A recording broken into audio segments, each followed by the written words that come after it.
आपको क्या लगता है सबसे गलत क्या हो रहा है इन योर प्रोफेशन? आप देखिए तो हेल्थ केयर इंडस्ट्री में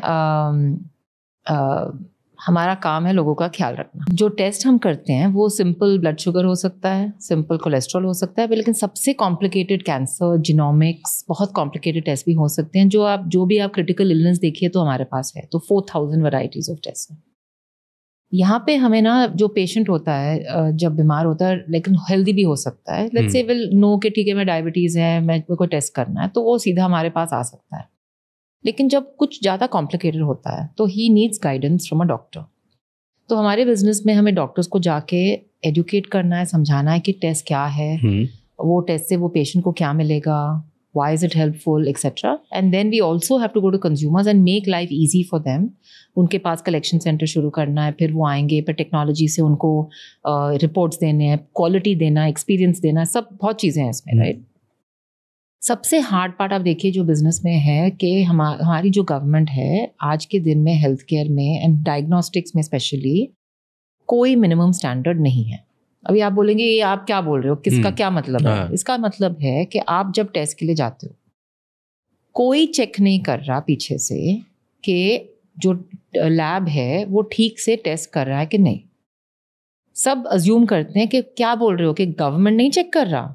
आंसर है नहीं, गवर्नमेंट नहीं चेक कर रहा। मतलब आप ब्लड लेके कुछ भी टेस्ट बता दोगे और कुछ भी आंसर दे दोगे, उसका कोई गारंटी नहीं है। कोई गवर्नेंस नहीं है इस सेक्टर में। जब कोई नया पैथ लैब शुरू करे रजिस्टर भी नहीं करने की जरूरत है। So anybody can enter the business, anybody can start, और जो भी आपको मैल प्रैक्टिसेस करने हैं आप वो भी कर सकते हो, और कोई चेक नहीं करेगा, कोई रोकेगा नहीं, कुछ नहीं होगा। But how big of a problem this is, क्योंकि 70% जो मार्केट है वो अनऑर्गेनाइज प्लेयर्स का है। इनफैक्ट दिल्ली में 85%। हाँ जी, मतलब सिर्फ 15% है जो ऑर्गेनाइज ऑथेंटिक ब्रांड्स है। ब्रांड्स है। मैं नहीं कह रही हूँ कि पूरी 85% खराब है, ऐसे नहीं मैं कह रही हूँ। मैं खाली कह रही हूँ कि with the lack of governance आज किसी को पता नहीं।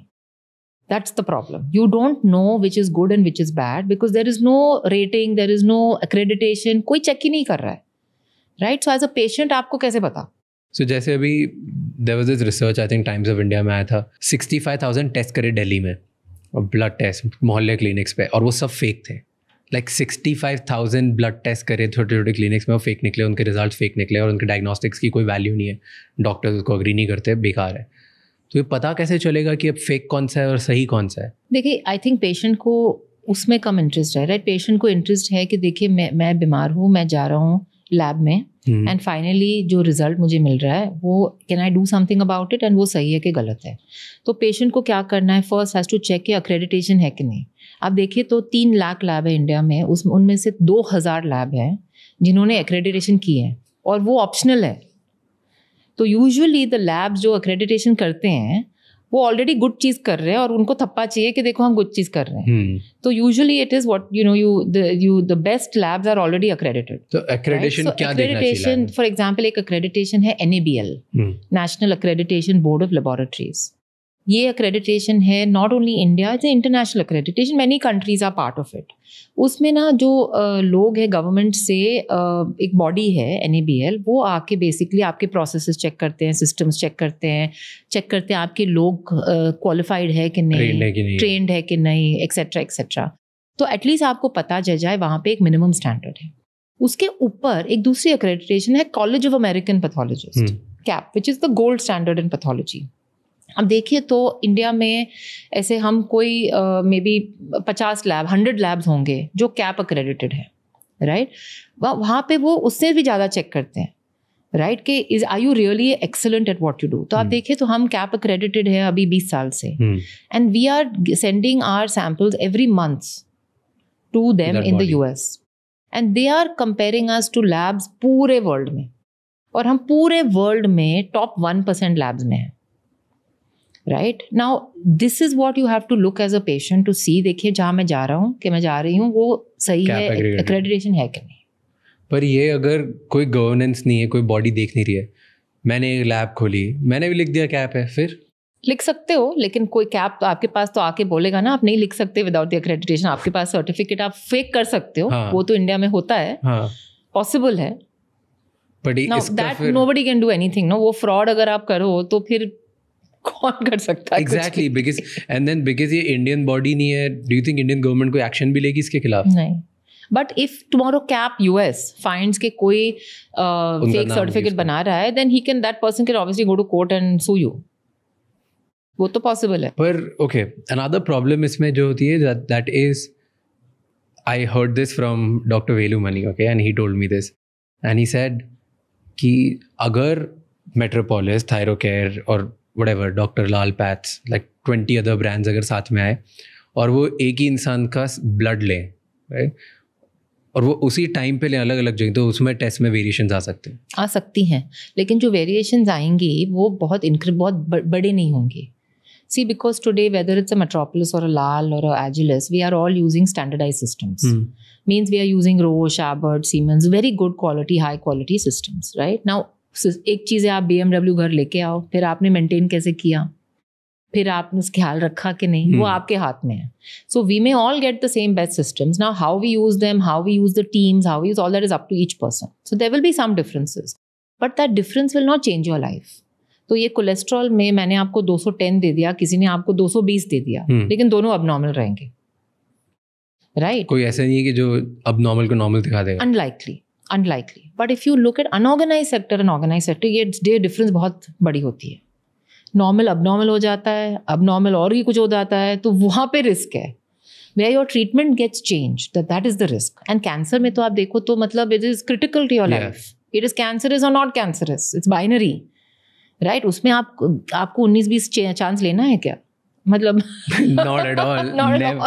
नो, किसी में भी नहीं लेना यार. लाइक आई डोंट थिंक कोई भी चीज़ इतनी ज़्यादा, आई मीन रेयरली फ्यू कुछ होंगी जिसमें फ़र्क नहीं पड़ेगा, बट मैक्सिमम चीज़ों में तो फ़र्क पड़ेगा ही. सो यू आर सेइंग कि अगर ये सारी जो अच्छी हैवी क्वालिटी एक्रेडिटेड कंपनीज हैं जो ये वो सब करेंगे तो ऑलमोस्ट सेम टेस्ट आएगा, सब गलत नहीं आएगा. You will find if same day same patient goes and gives blood, see blood is different, no, blood is also not standardized. आप जो ब्लड हमें दोगे, आप किसी और को दोगे, उसमें भी कुछ चेंज होगा. Everybody has their own way of doing testing. थोड़ा marginal difference आएगा, but I don't think it will be very large. And then जो लोग कलेक्ट करने आते हैं ब्लड, हाँ जी, उनकी ट्रेनिंग का भी तो एक बहुत बड़ा प्रॉब्लम है. They are not like a lot of people who come and collect your blood. वो ट्रेन नहीं होते, राइटली ट्रेन प्रोफेशनल्स नहीं होते. अगर वो ट्रेन प्रोफेशनल्स नहीं तो आपको वो लैब से नहीं लेना चाहिए, simple. No, but you wouldn't know. Like, but that goes back to the accreditation. See, that's exactly what I'm saying. It goes back to the accreditation. अगर आपको लगे कि कोई आ रहा है जो ट्रेन नहीं है, राइट, तो पता कैसे चलेगा जब तक वो लगाएगा? लेकिन आपको पता है ना आप कौन से लैब में जा रहे हैं. So all the people are heavily trained in your company, let's say. Now, what is the process they go through? So for example, अगर कोई let's say new phlebotomist joins us, पहले तो induction के time उसको thorough training मिलेगा. You will test their skills. There are testing mechanisms. For example, different people at different levels will have different things. But for example, in the phlebotomist case, at least it will be 3 weeks to a month. You will test their level. If their level is good, suppose वो 20 साल phlebotomist है, उनका level अच्छा है, then they don't need 4 weeks training with us. They will only require maybe 5 days training, 6 days training, जो हमारे style में क्या है. Okay. Like हमारे practices. Blood collection practice जैसी. हाँ, हमारे specific practices हैं, right? लेकिन अगर somebody is a fresher, then obviously you're not going to put them on the job without giving them proper training. So हमारे company में training rigorous है, skill enhancement rigorous है. NPS स्कोर जो हम कहते हैं, जो हम कंज्यूमर से लेते हैं, वो बहुत स्ट्रॉन्ग है. We have 86 NPS strong score which is very very high, which means कि हर पेशेंट को हम हर फीडबैक लेते हैं. अगर वो खुश नहीं है फॉर सम रीज़न के लिए, हम उनको फ़ोन करते हैं, हम उनसे बात करते हैं, हम अंडरस्टैंड करते हैं कि क्या प्रॉब्लम है, उसको फिक्स करते हैं अगर हमारी गलती हुई तो. But largely we find obviously कि you know people are happy. So it's not, so this collection of blood is not big problem. No, for us it's not a problem. We find actually because हमारे systems processes बहुत clear है and technology भी help करती है. हमारी culture है कि ये हमारे लिए honestly it's not a hard part. And then you're talking about कि blood sample से बहुत सारी चीज़ें पता चल जाती है. Let's talk about that. क्या क्या पता चलता है?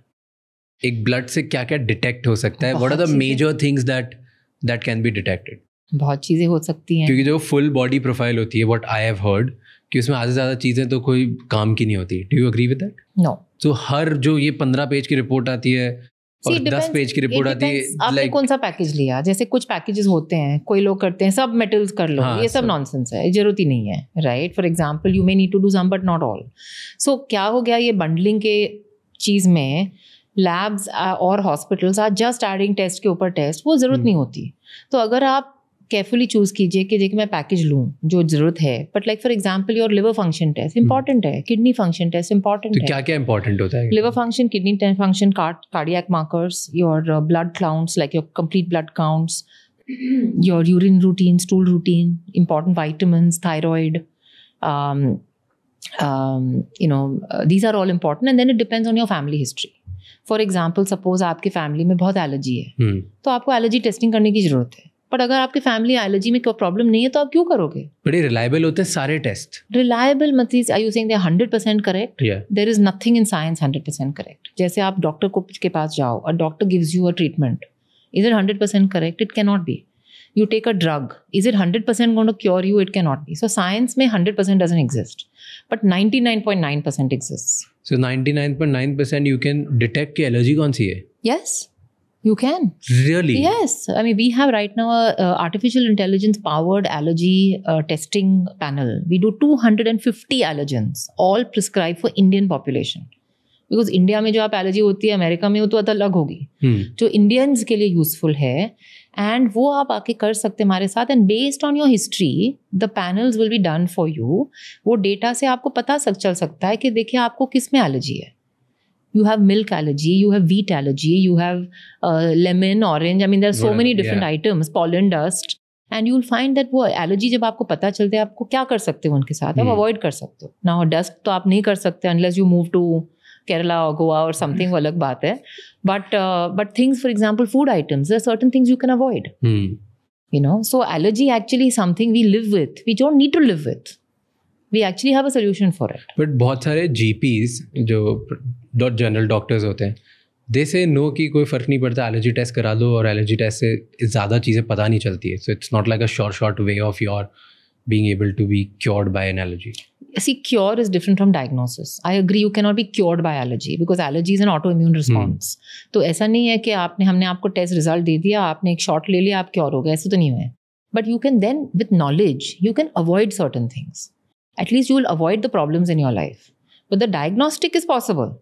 The treatment may not be possible. पर अगर मुझे पता चल गया कि ओके डस्ट से एलर्जी, अब मैं क्या करूँगा फिर? आप ज़्यादा नहीं कर सकते, पर आप 2-3 चीज़ कर सकते हैं। फॉर एग्जाम्पल, आप घर में एयर प्योरीफायर डाल सकते हैं, राइट? आप अपने जो पिलोज हैं उनको आप अच्छी तरह से साफ कर सकते हैं। You can regularly wash and clean them. You can make sure your curtains are clean regularly. There are hot spots for dust in the house, so you can make sure आपके घर में डीप क्लीनिंग अच्छा है, right? So there are certain actions you can take. Now you can wear a mask and go if you are going in a very polluted area.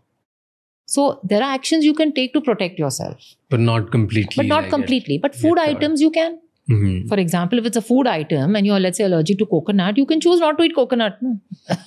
that again. But India में लोग बोलते हैं अरे हम तो बचपन से खा रहे हैं. That is usually a. Recently, one of my friends, he got tomato allergy. And वो बिलीव ही नहीं करने के लिए रेडी है कि क्यों भाई बचपन से हर सब्जी में टमाटर खाया, ये तो हो ही नहीं सकता। बट इसलिए तो एलर्जी है ना आपको इसलिए आपने चेक किया। But Indians don't like, they don't have, मतलब बहुत ज़्यादा कॉग्निटिव बायस होता है, राइट? कि जो चीज़ अगर फैमिली ट्रेडिशन में तो मानने के लिए हम रेडी नहीं है कि इससे कुछ बुरा हो सकता है। फॉर एग्जाम्पल वीट, क्योंकि ग्लूटेन और मिल्क, लैक्टोज इंटॉलरेंस आज ज़्यादा लोग मान, like I got lactose intolerant like in my reports, and then for like 2 weeks तो मैं मानने के लिए रेडी नहीं था। मैं तो बचपन से दूध ही पीता हूँ। Like this is not. But by the way, allergies are not life long. Allergies can come and go. Right. Oh. So for example, it's not that if you have not had an allergy since the time you were young, you will not have it later in life, or if you had it early, it will stay for life. Right. It can come and go. Okay, tell me, diagnostics से कौन-कौन सी चीजें या कौन-कौन सी diseases are like you can diagnose और आप पता कर सकते हो जो लोगों को, जनरल लोगों को नहीं पता. Like blood test usually लोगों को पता है, लोगों को समझ में आता है कि liver markers पता कर सकते हो, kidney markers पता कर सकते हो, all of your normal things you can get. बहुत interesting चीज़ें आ रही हैं actually. For example, आप देखिए तो genetics and genomics are the fast growing area. अभी आप देखिए हमारे पास एक पैनल है बहुत interesting. It's called a hereditary cancer panel. Okay आप देखिए कोई फैमिली में अगर किसी को कैंसर हो गया तो पहले लोग कहते हैं अरे यार मेरे फैमिली में तो किसी को कैंसर नहीं था तो कैसे हो सकता है, मुझे कैसे हो गया. फर्स्टली वो टाइम जब आपके ग्रैंड पेरेंट्स थे, ग्रेट ग्रैंड पेरेंट्स थे, वो टाइम तो डायग्नोस्टिक पॉसिबल ही नहीं था. तो अगर कोई मर भी गया 60 years old or 80 years old and they had undiagnosed cancer, you would have never known. So to first start with this assumption कि मेरे family में था ही नहीं because they didn't die of cancer is wrong. Number one. Fair. It may have been undiagnosed. Second, if somebody in your family has got cancer, there is a high chance that it is a genetic risk factor. It's not 100%, but it's a high chance. Okay. Now, question is, what do you do with that information? What you can do with that information is test other family members. You can find out which is the mutation in your gene which is causing it. What is the genetic name and number which is causing it? Now, if you know it is A2, whatever, can other family members look for that gene in their blood? Right? And come to know in advance that, okay, I also have this risk factor. But then isn't it scary? It's very scary. But you know why that's fear is important. See, fear is not a bad thing. Fear is a response, human response to help us to be careful and protect ourselves. Right? So if let's say you find out कि ठीक है मेरे family में genetic risk factor, आप क्या कर सकते हो information के साथ? You can regularly do screening.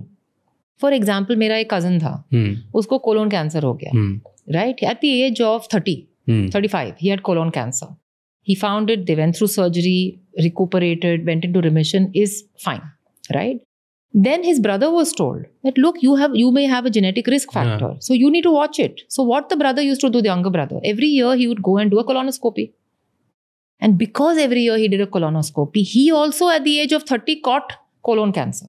Now both of them are thriving with families, with kids, with everything. Life is fine. But why? Because they did the test early, they caught it early, and they were able to treat it early. So testing is about, अगर body में problem है, तो वो scary है, हाँ है. But it's better to know than not to know. Because you can do something about it, ना, hopefully. First question, ये 99% sure है कि कैंसर पता चल जाता है? 99% sure नहीं है कि कैंसर पता चल जाता है. मैं बोल रही हूँ कि रिजल्ट जो आपको पता चल जाए 99.9% accurate हो सकता है. Right? Now, just because you go for testing, are you always 99% of the time going to be diagnosed? Answer is no. Science, for example, even COVID PCR you take, which is the latest issue we had, right? For example, there were 3 types of tests, if you remember. There was a rapid at-home test. There was a COVID antigen, PCR, antigen, and there was a COVID PCR test, right? Now, you see the home test jo tha, the accuracy was not more than 50-60%. Right? आप घर पे check करते जाओ लेकिन half the time you're wrong. Right? A COVID PCR test has 75% accuracy, but 75, not 100. Right? So because it depends on many factors. So a test can be very accurate, right? 75, 80, 90%, but is it 99% sure that every time you go for a test, it will catch it? The answer is no. But that's where the more precise labs, the ones who are better quality, is where you can make a difference. Because you're increasing your chances of catching the right thing at the right time. तो अगर आप 100 लोग हो, 100 लोग 100 बार cancer का test कराते हैं, तो ज़रूरी नहीं है कि वो 100 के 100 को पता चल जाएगा कि है कि नहीं है. ब्लैक एंड वाइट आंसर नहीं आएगा. बट उनमें से 50, 60, 70 लोगों को पता चल जाएगा. If you go to a better quality lab, then the chances are probably 80-85 will come to know. Right. So you can, today the technology has reached a point where आप ये पता कर सकते हो कि आपकी फैमिली में कैंसर का कोई जीन है कि नहीं है, और फ्यूचर में चांसेस है आपको कैंसर होने की कि नहीं है. हाँ जी, but you are looking for something specific. ऐसा नहीं है कि आप किसी ने बोल दिया मैं एकदम हेल्दी हूँ, मेरी फैमिली में कुछ नहीं है, now I will go and do a full body panel. अभी कोई लैब ऐसे प्रमोट कर रहे हैं कि आप पूरा लैब पैनल कर लीजिए, I will tell you your cancer free और यू हैव एनीथिंग. ऐसा दिस इज नॉट ट्रू. ये बकवास है. राइट? तो ये जो चीज़ें होती है ना कि आई विल टेल यू पूरा जीनोमिक्स बॉडी का, and I will tell you your predictive disease, in this nonsense. Right? The science has not come there yet. But अगर आपके फैमिली में कोई इल है and you have found somebody has cancer, you can find the gene and then you can look for that gene in other people. That you can do. Here's a question. So my nani, okay, she had cancer, and then her death was because of cancer. So there's a risk, right, because of mom and everyone else.